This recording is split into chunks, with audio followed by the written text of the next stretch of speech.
है। महाराष्ट्र के deputy CM Eknath Shinde ने नेपाल में फंसे महाराष्ट्र के पर्यटकों से बात की और उन्हें सुरक्षित वापस लाने में हर संभव मदद का आश्वासन दिया। देखिए, महाराष्ट्र के लगभग 150 पर्यटक नेपाल में फंसे हुए हैं और इसको लेकर क्या कुछ बातचीत की उप मुख्यमंत्री ने, सुनिए। आपके 18 लोग हैं। हाँ सर, बराबर ना? और कितने? और कोई आपके ग्रुप में 18 लोग हैं, बराबर?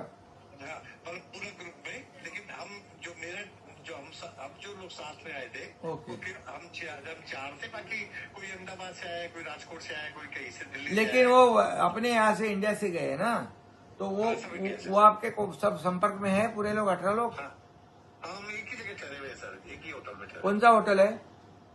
ये है सर रिजेंसी। रिजेंसी। हाँ जी, हाँ जी।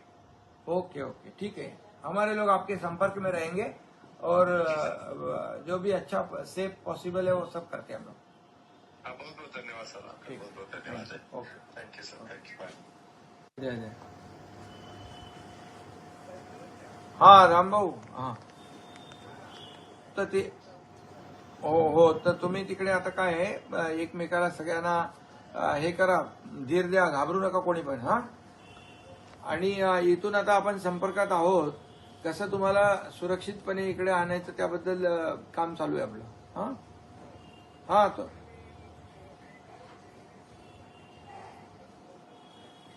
नाही बिलकुल आता घाई करू नका तुम्ही, शांत. त्यांच्या आता आपली जी लोक आहेत ना, इंडियन एम्बेसीची लोक आहेत, उत्तर प्रदेशचे कायदा सुव्यवस्था लॉ अँड ऑर्डरचे जे अमिताभ यस आहेत ते म्हणून अधिकारी डीजी आहेत, ते ॲडिशनल डीजी, त्यांच्याशी माझी चर्चा आहे. त्यांच्या सल्ल्यानुसार आपण करू, घाई करू, गडबड करू नका.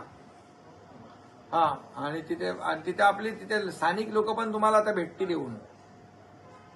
स्थानिक लोक. हा